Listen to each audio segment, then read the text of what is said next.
Welcome to the Infinite Love Podcast, a place where we talk about the power of love and its creative expression in our lives. We talk about all things related to growth, positivity, and kindness. And I am your host, Carine Camara.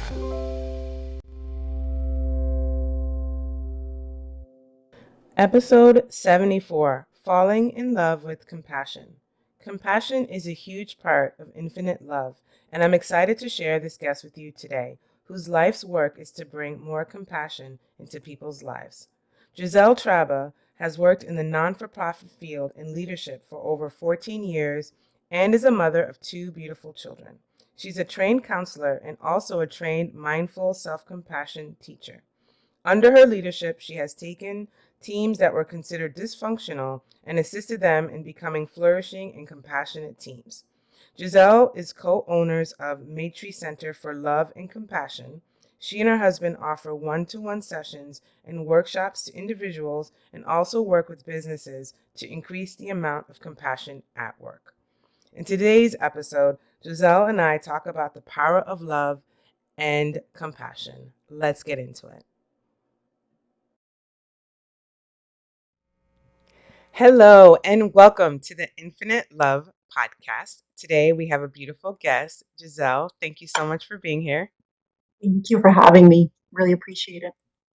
So today we're going to be talking about love, as we always do, and specifically about you. And we would love to hear what your love story is, how you fell in love with yourself, and the path that you've chosen to do for work, and how you're bringing your love as an act of service.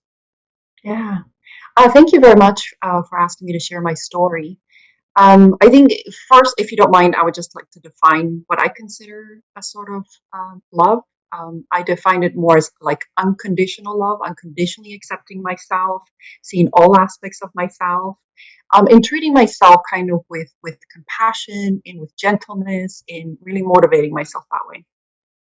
How my journey started really was one where I was really kind of sleepwalking through life. I had some childhood trauma, and I was not aware of how anxious and how sad and how miserable I was making myself with my own thoughts. All I knew is that I had a lot of anxiety, I had some panic attacks, and I was really, really insecure in my relationships. I didn't like how I looked. I always thought there would be somebody pretty or smarter than me, and so I was constantly not really wanting to engage in relationships. And when I did, I was really insecure. And I was having lunch with my girlfriend one day, and I was telling her about my issues with my boyfriend and how he makes comments about other women and he does this and he does that, and so she's eating her salad and she puts her fork down and she looks at me and she goes, "Why are you doing this to yourself?" And that shook me because I was not expecting it. Here I was playing the victim role. Here I was like, "Oh, look at me. Like, look at all these things that are happening to me." And it sort of took a step back. And then she just kind of went on continuing eating her salad. And that sort of started a journey of awareness for me in realizing that all of these things that I was doing, I may have had things that might have happened to me earlier in life, but everything that continued to happen to me, the reliving some of the experiences, the assumptions and beliefs that I had acquired from other people, from in terms of how I interpreted things, wasn't all me.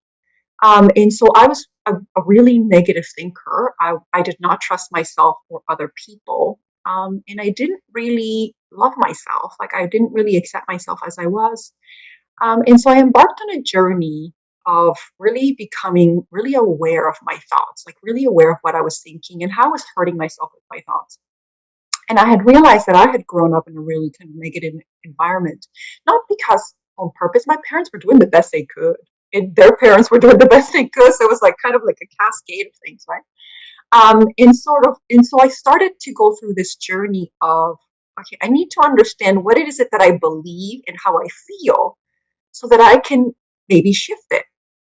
And so one small way that I started was I started listening. I don't know, have you ever heard of somebody called Louise Hay? Oh, of course, yeah. Oh, I love her. And so I just started listening to her positive affirmations. And I Yeah. was listening to them on loop, just on loop, just not like really like going into it. Oh, I have to believe all these things. I would just listen to her tell me that people were all doing the best they can, and so was I. And so as I started to do that, I kind of started to reprogram my brain that way. That I was like, oh, you know what? And so I used to call her my old lady. I'm listening to my old lady, and so I would listen to her, and then I started with mindfulness and meditation, and then I incorporated into my journey self-compassion, treating myself with kindness and motivating myself with kindness. And now, this is not to say that I completely, absolutely love myself 100% all of the time. It's a journey that I choose every day. Every day, I choose to be more loving to myself and to other people. But I remember waking up one night, like I don't even know how, like I just kind of woke up in the middle of the night and said, God, I love myself. I'm worth it. I'm totally worth it. And I was like, where did that come from? And it was just this feeling of, you know what, I'm lovable just because I exist. I don't have to earn it. I don't have to do anything. It doesn't matter what other people think or feel. I'm just lovable just because I exist. And so is everyone else. And so I think at that point I realized that I had kind of shifted. I'm blessed that I no longer suffer from that anxiety and the panic attacks. I do periodically have negative thoughts that you go, oh, hello, there you are again, right? Mm-hmm. And Yeah. sort of catch myself before they go. But that was really the journey that really kind of started. It started with my friend saying to me, what are you doing? And then just going back to eat for salad. Well, we all need those moments where somebody gives us that reflection upon ourselves. And I think that's, for me, what shifted me to understand what unconditional love meant.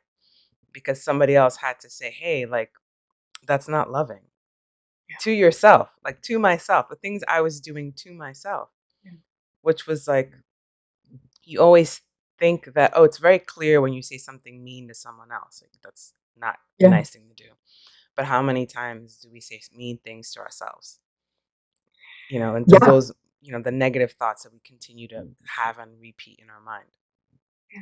If I could just add, I was not always so covertly mean to myself.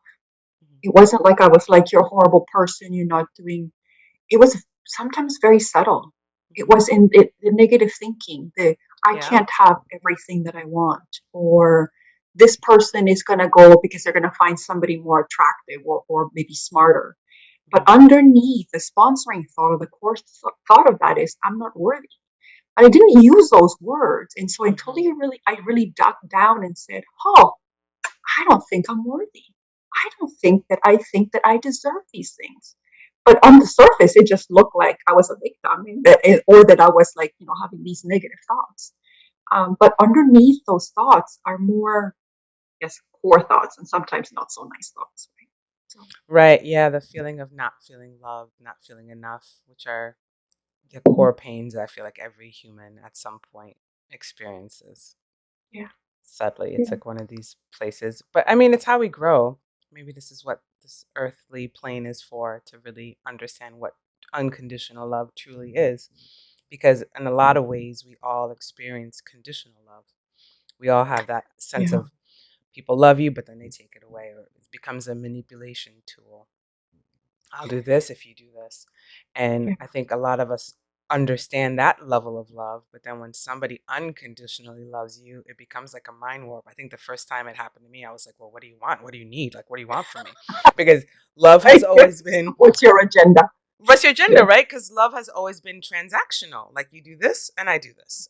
I'm from New York, so it was very like bada bing, bada boom. Like, like, yeah, like, and then coming out to California, having a totally different experience. Not that New York is bad and you can't find your heart in New York. You totally can.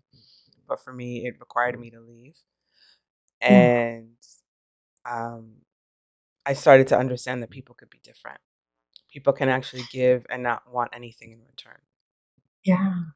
And you know what's interesting in my journey is I didn't realize how much of my power and my love I was giving away to other people. What I Yeah. mean is that I needed them to love me so that I could feel lovable. And Right. when I realized, hey, I can give this to myself, I can love myself, I can nurture myself, I can reaffirm myself, I stopped giving away my power to other people. I had something interesting that to me was baffling, and it was such a gift. And I think sometimes I think to myself how paradoxical life is. So for the longest time growing up, I was so desperate for people to love me and for people to see me as all of these things, like smart and attractive and all of these wonderful things. When I started giving it to myself, I realized I didn't need it anymore. But that's when people started giving it to me. Right? I was like, oh, I can give this to myself. I can fill my own bucket. I don't need you to fill my bucket. I don't need, like, I just don't need it. And then and then you get those sort of that love you were looking for, you get it. And then you're like, oh, I'm so grateful for this. But whether it's there or not, it doesn't make or break you because you already have a source from within. You're Yeah. already lighting the candle from within. But I thought that was really interesting because all this time that I needed it and I was desperately clinging for it, it was like, it was nowhere to be found. It's like the little rolling, like, hey, that comes and you're like, oh man. But then when you realize that you no longer have to give your power away to others, you no longer have to. They can't make or break you. Like you kind of Hmm. have like an inner stillness. It's like an inner strength, which is like, okay, no matter what happens, I'm gonna be okay. I'm still lovable. I'm still worthy, and it's all good. So yeah, that was interesting to me because I Yeah. so didn't expect that. Yeah, it's and I agree with that. And another perspective for me on that same um line of thought is when you love yourself, then you shift your vibration to that vibration of love energy, which is a totally different energy field, which then attracts more of that love into your life. And so, like attracts like, right? So, you're like at the space of you are the energy that you want to attract. And when you're not in that space, when you're in that negative space, the victim space, then and you're reaching for that love, then it's like you're always reaching, and then that energy is moving away because it's like it doesn't match. And so when you're in that space, it's always kind of like it's like being super, super thirsty and wanting to drink, but you're only at the ocean and you can't really drink salt water.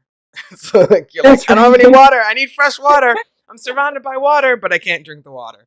It's like not it's such a terrible feeling that it drives us all to madness mostly. I mean, it drives us to addiction. It drives us to do very, very painful, hurtful things to others and to ourselves and ending up in relationships that are not healthy for us because we're wanting that love so badly. I mean, a lot of my relationships have been from that place of desperation, like wanting something so bad, and then you get it, and it's like not for your highest good. It was for a higher purpose. I learned a lot. I mean, those relationships are so, it's like a master's degree of learning who you are and those kinds of situations where I'm just, if you can look at it from that perspective, I feel like Yeah. that's also, you got to learn how to like look at life as okay, this is an opportunity for growth. But when you're in it, it's very, very like, oh my God, like what did I do? And, so Yeah. Thank you for sharing that. You said so many key things, and I think one of the things you talked about is that everyone's kind of a mirror of us, right? And so mirroring back to yeah, us where we are energetically, right? And when we think about energetic alignment, you're right. Like I stopped being resistant, right? I stopped needing it, and so I was creating this inner resistance to receiving it because like all I was saying in my energy was, I don't have it, I don't have it, I don't have it, I don't have it. But once I was able to give it to myself, I let go of the resistance. I let go of that, right? And I was able to then, because I was in that higher love vibration, I was able to attract, like you were saying. yeah. And now I see it, like not, this isn't always right. 'Cause sometimes you still get tripped up at times. I Oh, sometimes a little always, bit, you get triggered and you're like, oh, well, there's that again. Okay, hello, what are you telling me? yeah. But Right. I make a conscious choice to see the things in my life as just feedback. So when something comes up and goes, oh, okay, what is this feedback giving me in terms of, okay, what is it telling me about what I'm thinking or feeling? What is it that I'm believing in this situation, especially when I get triggered? And how can I now choose something else, right? Yeah. Um, because sometimes it's, you don't even notice. Like, sometimes periodically things will come up. Like my husband and I work together. We have a great relationship. Periodically he'll say he'll do something and I will feel like an inner resistance and going, no, I don't want to do that. And then I'm like, oh, why am I, like, what is really underneath there? Like, why am I reacting? Like, he's just putting forth an idea. So and it's that exploration that enables us to go, oh, this is like a clarifying moment. Okay, so what is it for me that's happening and why am I being? And so it's an opportunity for me to reflect. I didn't always see it that way, right? Because Oh no, sometimes yeah. we see challenging people as really challenging, right? And there are some challenging people that are extremely challenging that it may take years to be able to deal with or even deconstruct that relationship if you choose to. But Yeah. choosing to be in a relationship where you're constantly growing is like what you said earlier. It's a choice. Like you're choosing to be loving, you're choosing to be in a path of healing because ultimately those are all learning to heal. Like when you get triggered, it's like, oh, there's this pain that this is an opportunity for me to heal this pain. Obviously, because if it wasn't painful, it wouldn't have gotten triggered. Like if we have a scar and it's Yeah. scabbed when somebody hits it, it's gonna hurt. But if it's completely healed, somebody could tap it and it'll be fine, right? So I think we've all experienced that when we have a wound, a physical wound. We're like, Yeah. oh, we try to protect it, right? We don't want anyone to bump into it. And we do the same with our heart. It's so interesting how, but it's so nice to be with someone or to have an amazing group of friends that you can trust enough to allow that vulnerability to happen where you can be like, hey, Yeah. pause, this, something doesn't feel right here. Like, what's happening for you? What's happening for me? Like, why did you say that? Why am I reacting? Because that also requires a certain level of emotional maturity, which Mm-hmm. I feel like I just got to that place in my life. Not just, but the last few years, I've gotten more and more into that space of having those conversations with myself and others. But it took a long time because for so many years, I was like, no, no, I'm good. What's your problem? like, like, I'm a good person. I don't know about you, but I'm good. I love that. Mhm. So it took a Yeah. long time to start to take full ownership of like, hey, no, this is me. Like, what can I do to shift? Yeah. Yeah. And I love that you said that. It took me a while too to realize, oh, it's me, right? Like I'm like energetically, I'm contributing, I'm aligning to this, Right. um, and it's so interesting because one of the things I realized in my journey is how our thoughts create our feelings and therefore create our reality, right? Like what we align and bring to ourselves. And how my thoughts about, like, I didn't trust people. Like I didn't really have like the friendships that I had growing up. God bless them. I love them. They're still like, I still have like awesome best friends. That's because they stuck around with me. They're like, I'm not going anywhere, girl. You don't worry. But honestly, I realized that when we have thoughts like I don't trust people, for example, the people that come to us that are truly trustworthy and they're loving and compassionate, we're gonna, those people we are gonna trust. We're gonna be like, no, no. And the people that actually act in ways that confirms what we believe, those are the people we will gravitate to. Why? Right. Because we don't like to be wrong. Our mind doesn't Mm. like to be wrong, so we're gonna have that confirmation bias. I'm gonna stick to these people because they confirm what I believe. And all of these other people, and I've seen this a lot in relationships with the people we work with my friends, Mhm. how they were not attracted to the guy that was super loving and compassionate and reaffirming of their feelings. They're like, what's wrong with that guy? He's boring or whatever. I And then they were know. attracted to the people that Yeah. didn't give them they meet their needs. So ultimately that wasn't going to shift until they shifted. That wasn't going to shift for me until I shifted. And it's the same for friendships, right? Like it's, Right. can we open up ourselves up to be vulnerable and to be that which we want to receive, and can we trust and kind of lean into those conversations with each other. And the thing I noticed about, the more I loved myself, the more I had love to give. So I Oh, started yeah. giving people for my overflow. When my bucket was overflowing, I could just give. And I noticed that with my kids. I have kids. And when my bucket is like halfway empty, I don't know. I don't have anything to give you. Like I need to go and kind of fill it up so I have lots to give you. But like when I'm tapped out, and I think that's what happens sometimes with parents and with in relationships, that our buckets are like maybe halfway, and then people are coming to, they're coming. You're like, I can't give you because otherwise I'll resent you because you're taking away from the right. But when I love myself and it's full, I can then love you for my overflow. I can then have more than enough to give to people, and I don't need them to take or to take from their buckets. Yeah, But yeah, 100%. Yeah, because having that empty, I love that. I use that empty bucket analogy mhm, a lot I because it's love it. so true. When you're empty, it's so hard to give. And not only that, when you are empty and you are giving, it's always with this energy of like, oh, and then the other person is also feeling that energy when they take whatever you're offering, and it never feels good on either party. So if I'm the recipient of somebody giving me this like deprived giving energy, then I feel weird. And then it Yeah. feels like, what did I do? And it never feels good. So ultimately, it's always better, in my opinion, to give from that full place because it feels good as a giver, but also as a receiver. You can receive that and be like, oh, thank you so much. But when somebody gives you that, like we've all experienced that when somebody gives you something and you know they didn't want to give it to you, and then you feel bad that you took it, and then you're feeling, and now you're in your feelings about it. You're like, oh, Yeah. did I take something away from them? Like, what's happening? It's so intense, and it can be I, so subtle. I think the key component of that really is being truthful to yourself about not wanting to give or not being able to give in that moment. And I think for a long time, I think we've been conditioned to think, especially as women, but maybe I bought into this belief that, like, I remember it's, it's better to give than to receive, like, you are more valuable, you're a good person if you give to others, I know that in the work that we do on self compassion, a lot of the there's a lot of barriers to self compassion because people think it's egotistical, they think it's selfish, they think it's narcissistic, which I think people have the wrong definition of narcissism. Like that's a whole different topic. Um, and so people feel really shamed to be able to say, I'm sorry, Carine, I cannot give you this at this time because I need to fulfill my own bucket. They'll give you because they want to give to you, but they don't have enough resources to give to you because they still need to give to themselves.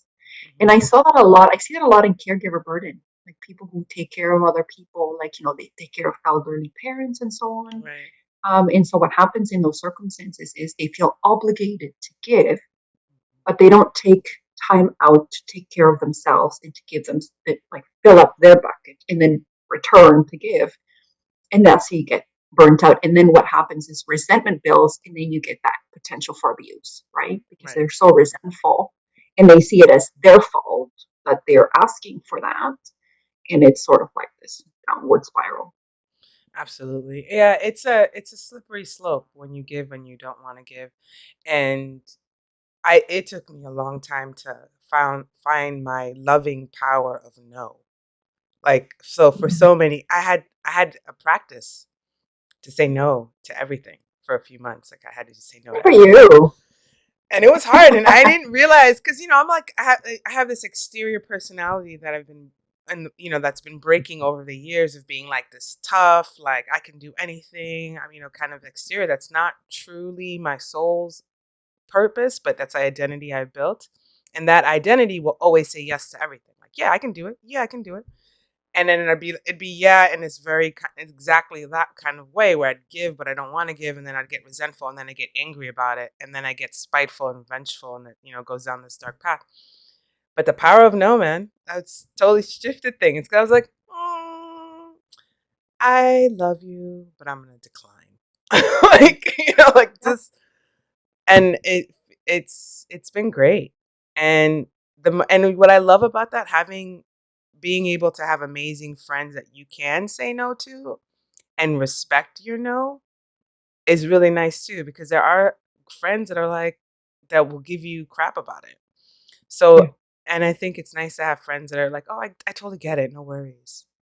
And I'm like, oh, okay, I could say no. It's okay for me to say no because it's going to be received. I think that was a big fear. Historically was my fear of saying no because they're gonna make. I was afraid of the judgment. that I Mm, couldn't do it or whatever, whatever. And I realized, look, once you're honest with people, I feel like and show them your vulnerability and what's going on in your life, people are way more compassionate than we know. yeah. People are a lot more, oh, okay. Thank you for And sharing. yeah, and I think the key part is you also make it okay for them to say no. Right, So exactly. you're sort of modeling that, like self-compassion, self-love requires boundaries, Mhm. right? I'm not going to be in a relationship with you where you're going to hurt me. Nor am I going to allow you to be that person. And so I'm going to love you from afar, and that's okay. And so when you do create those boundaries, you're saying to people, it's okay to create boundaries. We can start. We can each create boundaries and still have a relationship. And Mhm. so what you're doing is you're modeling for people and making it okay to just have these boundaries. Because sometimes, and I know that, not to get tangential, but with my kids in the beginning, when I had kids, I had no boundaries when it came to them.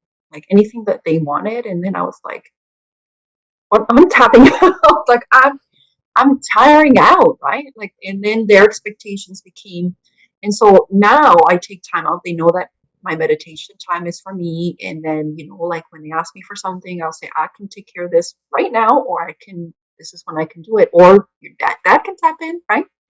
But I know that in the beginning I felt like, well, I have to give my kids everything because that's what a good mom does. And then I found myself like, oh, I don't have any boundaries with, like, I think it was my husband who pointed out.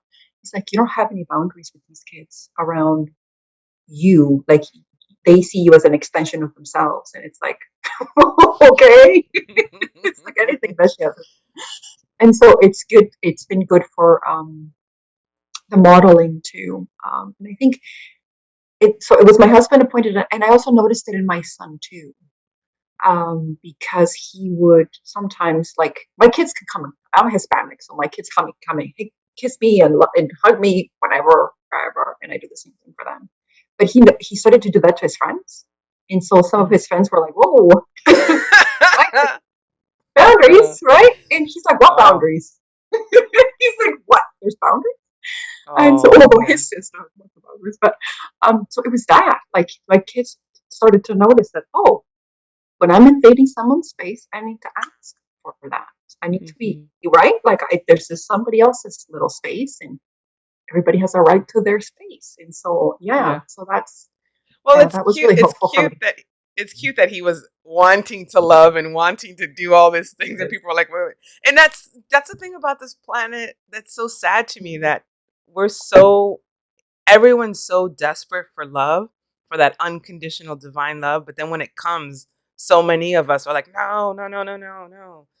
And Yeah, because kids are balls of love. They just want to hug and play, and they then all of a do. sudden there's these like walls of, no, this is not okay, this is not okay, this is not okay, and it's crazy. There's so much fear. We're so afraid of each other, and we're so afraid of ourselves. Hmm. The reason why I say that is, so as I was going through my journey towards loving myself, I was really kind of dove deep into my trust issues. And I Yeah. realized it was myself I didn't trust. I Right. didn't trust myself to deal with their betrayal. I Hmm. didn't trust myself to be able to cope with something bad happening. Yeah. And then when I realized that, I was like, oh, it's not about them. It's about me again. Come on. Again, it's always about us.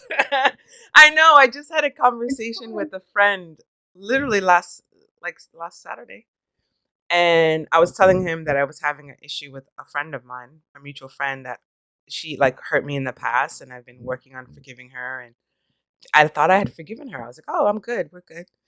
But then she brought up some stuff, and I was just like, I just don't trust you because you hurt me years ago. So I feel I'm like anticipating for you to hurt me again. And then I asked him, like, so how can I trust people? He said, trust yourself. You need to trust in your love, your ability to love her, trust in you.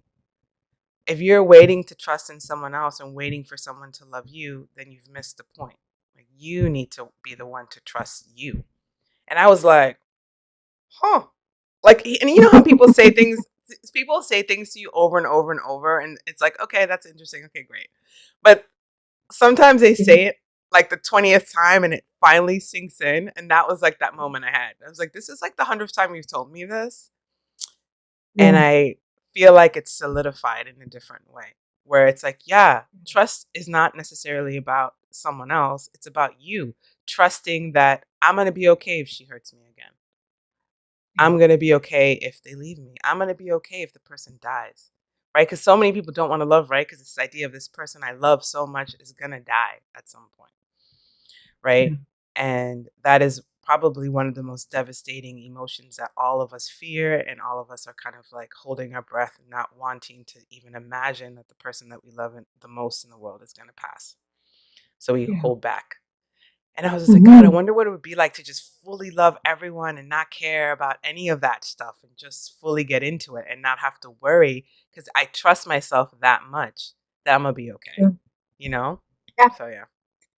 Try that in little bits. I am. Yeah. Try it. And like, like to say, Yeah. okay, so for Yeah. this next half an hour, I'm going to love fully and as much as possible, like without Yeah. the need for someone to be different. Right. Without things. So it's a true, and so this is the issue about, I think this is the part that we have a hard time thinking about in terms of unconditional love. My husband and I, because we do this work together, one of the things he says to me about compassion is allowing all things to be. Mhm. Like all things to be? You mean like child abuse and all these horrible things and racism? Right. I'm like, what the hell? Right?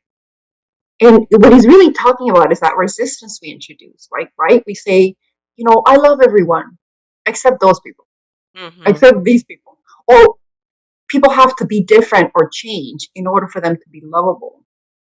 And the truth of the matter is, unconditionally loving people is loving them without the need for them to be any different, is actually Right. seeing their divinity. I like, so there's a spiritual aspect to our work. You're talking about energy and vibration, right? Mhm. And so, from our perspective, there really is no death. We came from source, we go back to source, and these physical bodies that we have are just our vehicles for this lifetime, right?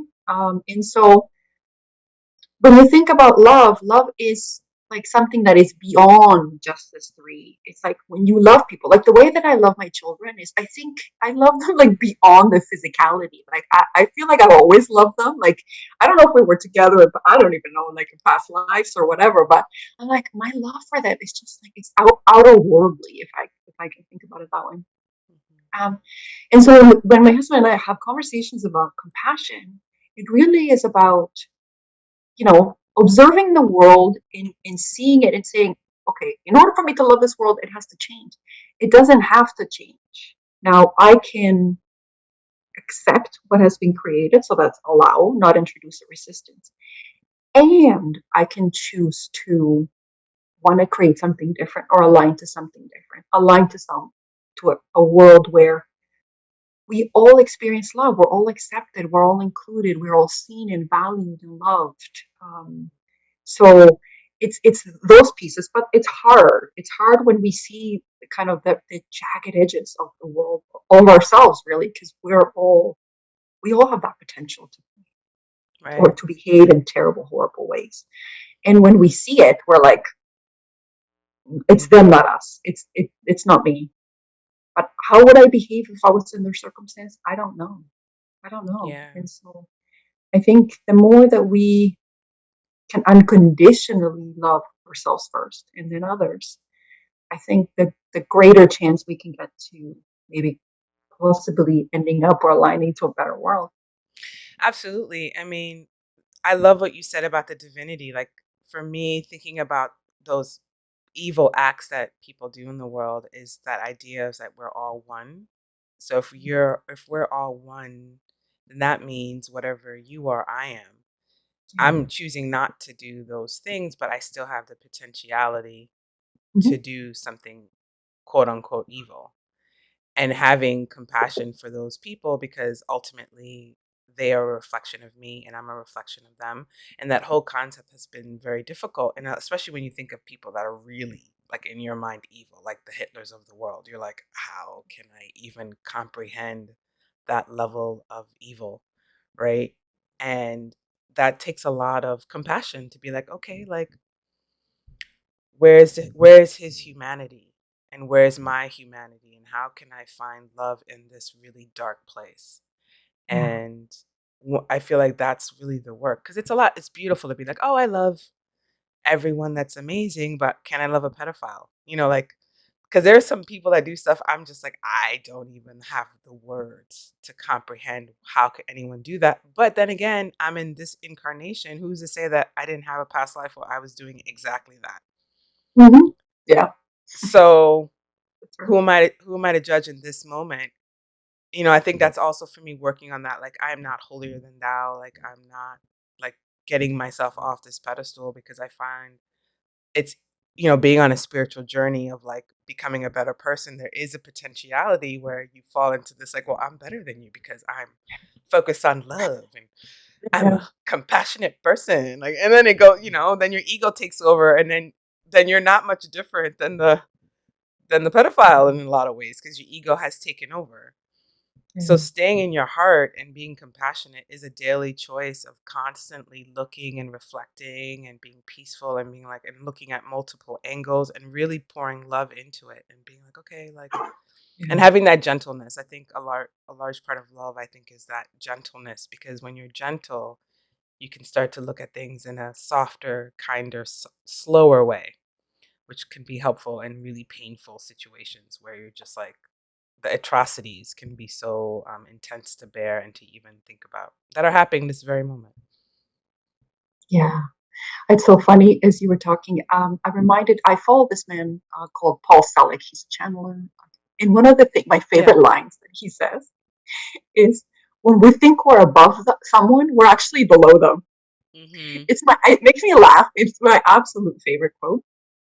So I have a podcast, and I had this woman on my podcast who was actually a rape survivor, and she talks about her journey in actually, because she actually went on a trip and she actually was kidnapped and raped while she was on this trip. Oh my And the God. whole story is really about her during the situation. She leaned in and found love for this person, and she feels that it actually saved her life because he was going to kill her. But the more she leaned into his story, the more she leaned into his suffering, the more he began to see her as a human being worth not harming. Right. And so the story it go in so what I loved about that story, I mean, like the story is terrible in itself, Right. but her experience was, so she does work in on compassion in jails, and how we got together was that I was working on bringing compassion into the child protection system, and we were talking about how, from the perspective, we have all contributed to a world where these things happen, Right. right? So we have, and even the Hitler situation, before Hitler became Hitler, Germany was completely crippled after the First World War. Not to justify the behavior, but there's so many different ways that we contribute through acts of omission or commission, right? Where we ignore people that are harming other people, or we benefit from doing. And so it's all of us. We have consciously aligned to this world where these things happen. And so the only way that, from our perspective, is that in order for us, is we need to heal ourselves. And through that, we can then start to love other people in a way that doesn't harm them or require them to be what we need them to be. But it was that awareness that really kind of shook me a little bit, which is like, oh, I'm contributing to a world where pedophilia exists because Right. of how we consider sex, what we make taboo, like all of these horrible things. We have contributed to a world where women have been oppressed. Like there's lots of stories about the Me Too movement. Lots of stories were out there before that. People were coming forward, and we people were ignoring those stories. They were bought out. They were told to be quiet. Indigenous people had been telling their stories for many, many years, and it wasn't like it was people were silenced. Um, and so it's hard to believe that we have contributed in that way. Right. But nothing is going to change until we accept responsibility for this world. And to me, that was a hard one. That was like a hard Hmm. pill to swallow. You're like, oh, okay. That was a very hard pill to swallow. And also, with that, exactly what you're talking about, it's like taking responsibility that me as an individual, I could shift my consciousness to love Yeah. and being a better human, that will also shift the whole paradigm Yeah. of the world. Like my Yeah. energy is enough to make changes and shifts in people's lives. Because I think as an individual, because if we're all one, we're all connected. So if I'm healed, that means millions of thousands of people are also healed on a certain level, Mhm. on a certain energetic level. And if there's enough of us that can make that shift, then we can also help shift the earth and the planet and people's consciousness into a more love consciousness. And me believing like, well, I'm just an itty bitty person. like, like having that. So like that's where the ego is like, oh, but you're one little person. That's not true. But it is. But it is. It's not. Such a lie. And realizing I am responsible for who I am and what I bring into the world. And that was a very huge pill to swallow, because it was like the red pill or the blue pill. Like, do I want to go to sleep or do I want to wake up? Yeah, yeah, You exactly. know, totally. And I love that you said that because it is so true. We are more powerful and empowered than we give ourselves credit. In shifting ourselves does shift the world. Like you don't have to. Like I mean, my husband and I do this because we love to do that sort of stuff, right? Like in terms of like some of the work that we do. But even having a conversation with someone is super powerful. Just Yeah. loving someone or loving yourself, and bringing that joy into the world, it has a huge impact on people. When I used to work in child protection, I used to work as a QA manager and then as a director, and I used to have conversations with young people who were in care, as well as sometimes their families. And the most powerful thing that the kids would say was that small things had a huge impact on their Yeah. lives. If somebody brought them a coffee or saw them as a human being, they were like, that changed me. And so we don't have to all be Mother Teresa's or the Dalai Lama. Just by being yourself, you just can totally shift the world, which is Yeah. why I With love what you said. with a smile, shift everything. Yeah. Well, let's get into the infinite love questions. So the first one is, well, it's kind of be obvious for you, but how do you express love in your work? So basically, what we do is we help people remember their own self-compassion and self-love. It's about for us, it's a journey of unlearning.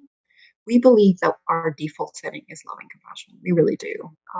You can see it in kids. You're talking about bundles of love, how they just want Yeah. to love and they want to be loved. So for us, it's helping people unlearn what they've learned and shift back and find more of themselves so that they can just live flourishing lives, which we all deserve. We all deserve to live the very best lives that we can live.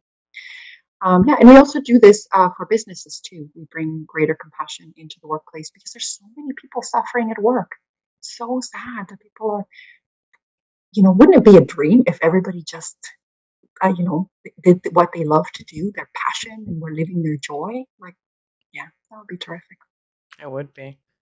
Where has forgiveness brought more love into your life? Yeah, thank you for asking this.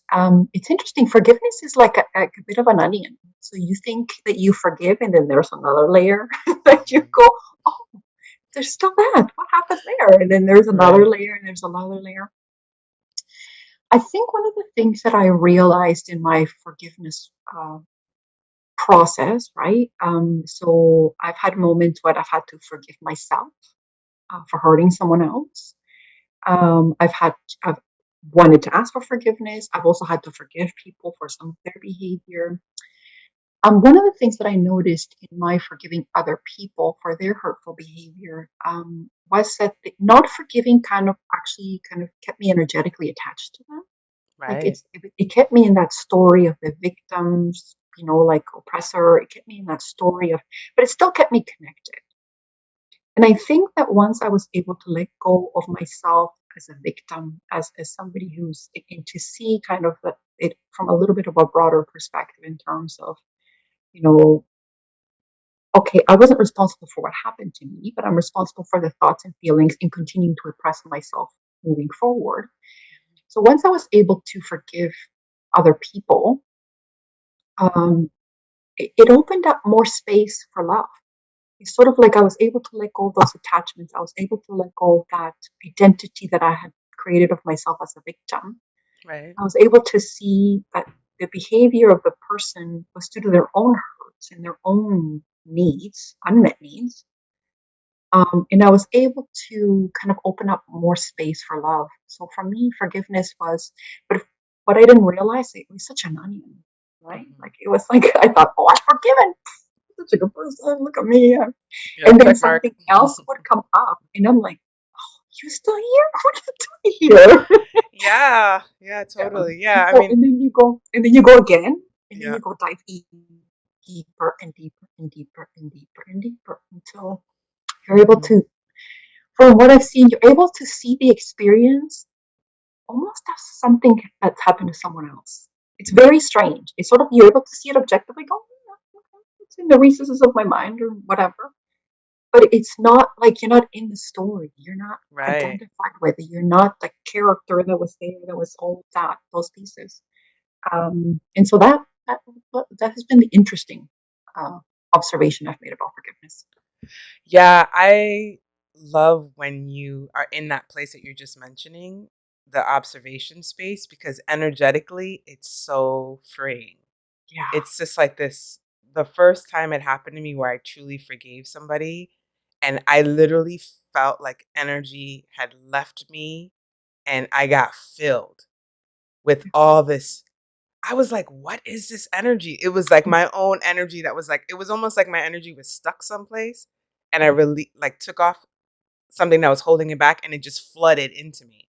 And I was just like, "That's so amazing that I am holding back my own energy of what I can give to the world because of some hurt feelings I had about something."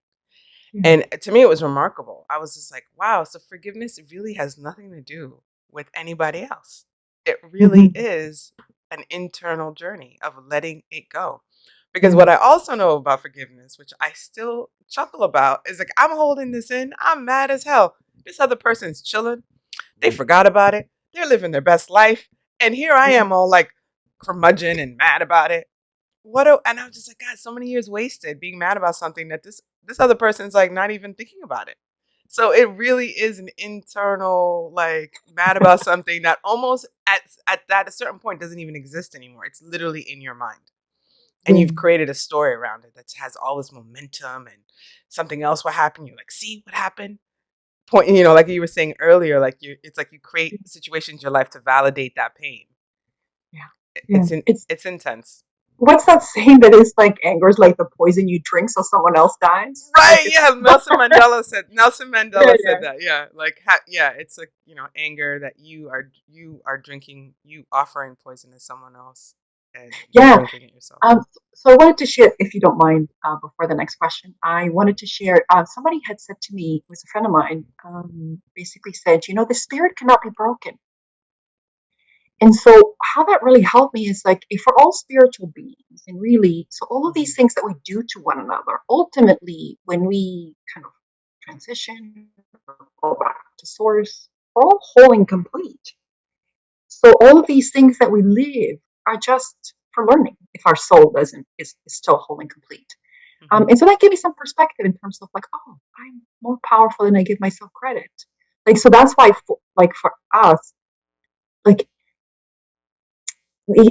here's the reason why I don't kind of do therapy in the traditional way is that sometimes I think people feel broken when they go to a therapist, right? It's like, no, no, Mhm. you're not broken. There's nothing wrong with you. It's just you have to unlearn some negative thinking and feeling. So just gotta go back to yourself. And so, not that there's anything wrong with therapy. I love therapy. I think of graduating me. I've done so much therapy. They're like, no, you're fine now. And I'm like, no, no, I can come back. And they're like, no, you're done. Um, but I think one of the things that we wanted to clarify to people is that they're not broken. Yeah. They're not. Yeah. What is the most compassionate act someone has done for you? I love that you asked this question. So thank you so much for asking it. The most compassionate act that someone has done for me is notice my suffering. Oh, yeah. And what I mean is, so I was way before. So I think this was after my situation with my girlfriend. You know how you say like it takes many times of multiple people telling you these things. Mhm. So I was suffering, and I think I was aware I was suffering, but I was suffering in silence. I didn't want to tell people about what was happening with me, and I was really kind of feeling not great about myself. I was just like was just suffering, suffering. And somebody I didn't know very well, I'd only seen maybe a handful of times, who was a friend of a friend, pulled me aside one day and said, "What's going on for you? When I first met you, and now you're like a totally different person. You used to be like this glowy, happy person, and now you kind of seem like, what's going on for you?" And I was like, "You see me. You Mm. see me beyond the masks that I'm wearing so that I won't burden people with my suffering, and so that people can think, oh, look at me, I'm so together." And that to me was such a huge compassionate act, because so many times we're going around suffering and nobody's noticing. Yeah. And sometimes we don't even notice ourselves. We don't even take the time out to notice and hold space for ourselves. And to me, that was kind of like one of the best things that somebody did for me. Oh, I love that. Okay. Next question is, what do you love most about your How long do we have? life? I, I oh my God, I love everything about my life. Like I'm so grateful. And I think part of why I'm sharing this is because everyone deserves to love their life. Everyone deserves to be a partner that they absolutely love, that helps them grow, with children that just kind of fill your heart, but to challenge you because they're mirrors for you. So they and they know the ins and outs of the things that you don't, right. Like, so my kids will tell me, like, like if I like raise my voice or get frustrated with them, what about compassion? Oh You're like, man. oh my God. And you're like, but in the other way, you're like, yeah, you're right. I'm forgetting my compassion. Let me go take a moment to handle myself. Um, but yeah, I I would love. I would have been that child. I'm That's like, something I would have that's something oh, I would have told my my mom. kids know. And I love what I do. We love what we do. I'm so grateful. And I wish I had known. I mean, I love everything about my journey. I don't even want to say that I wish I had known earlier, but I just wanted to share with your listeners that everybody deserves to live their best life, a life of peace and joy and doing their passion, and people that support you and lift you up and holding space for yourself. And so if you're not doing that, then that's your task. Yeah. Find that. Where how do you feel you receive love? Now I didn't. I was like, if I when I had shared the story about the mind wants to be right, Hmm. that was me. That was me. And so I was not very good at receiving love. I like you. I thought people, oh, this person must want something from me. That they can't be unconditionally loving. There has to be something that they want from me. And so now I receive love with gratitude. I don't need it. I don't need it, but I'm so grateful for it. It is such Yeah. a joy to have and to experience love and to love people. It is such a great thing to just marvel in people's different, like how different we all are and how different we think and how different we look. This is why it's so sad to me, like to see, and not that, it is what it is, but, we have kind of carved for ourselves like this perception of beauty, of what we think beauty is or how we should look and so on. But we're missing all of this beautiful diversity. Like, like the flowers aren't going around saying, oh, everybody should look like a daisy. Think of how boring a bouquet would be if everything was a daisy, right? Like, we have Right. all this beautiful diversity that we don't. Yeah, I Celebrate. think sometimes we really kind of Hmm. deprive ourselves. Absolutely. And my last question is, where has love created a miracle in your life? It's a good one. So I attribute love with the universe. So for me, unconditional love, source, universe are all kind of the same. And my life has always been pretty miraculous. I just never really noticed some of the things that happened in my life. When I think back upon them, I'm like, oh, that's pretty miraculous. Like, Yeah. before, when I used to think that source or God was outside of me, I used to ask for things, right?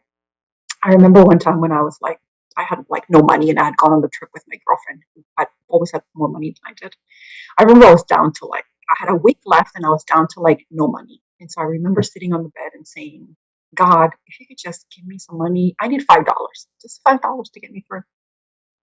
And I went to, my aunt called us and said, do you want to come for lunch? We'll take you out for lunch. And I thought, oh, maybe that's the gift, like maybe free lunch. Okay. It's probably going to be worth it within $5. So I'm sitting there with my aunts, and my godmother shows up, who was there. And my godmother, we always said that she talked to God. Like that was our thing. That was, yeah, Lucy talks to God. And so right as we're done with the lunch, we go, we leave. She pulls me aside and says, somebody told me you needed this, and pulls out $50 and gives it to me.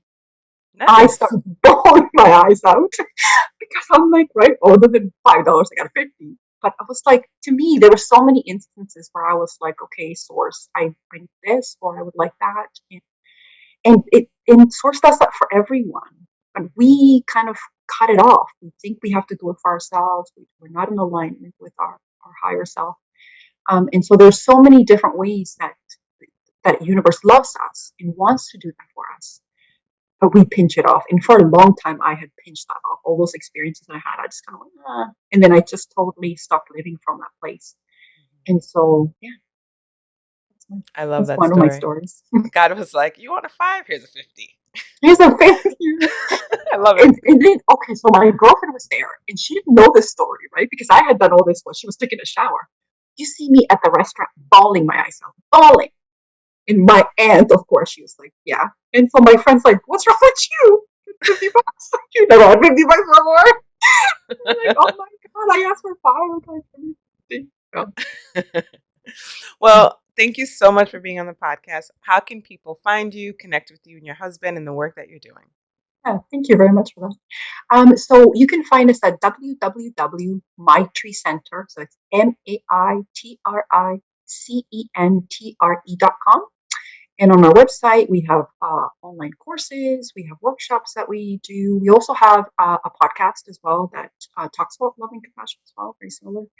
And we have a blog as well. So if people want to follow us on social media, they can. It's Maitri Centre 1. But yeah, thank you so much, by the way, Carine, for this opportunity. It was such a great conversation. It was so much fun. I would really feel blessed and grateful to have been on your podcast. Thank you so much. Well, have a beautiful day, and I'm sending you off. Thank you so much for listening. Please subscribe and tune in on Tuesdays for new episodes. For more information about me, please follow me on Instagram at Carine J. Camara and my website, CarineCamara.com. Sending you lots of infinite love.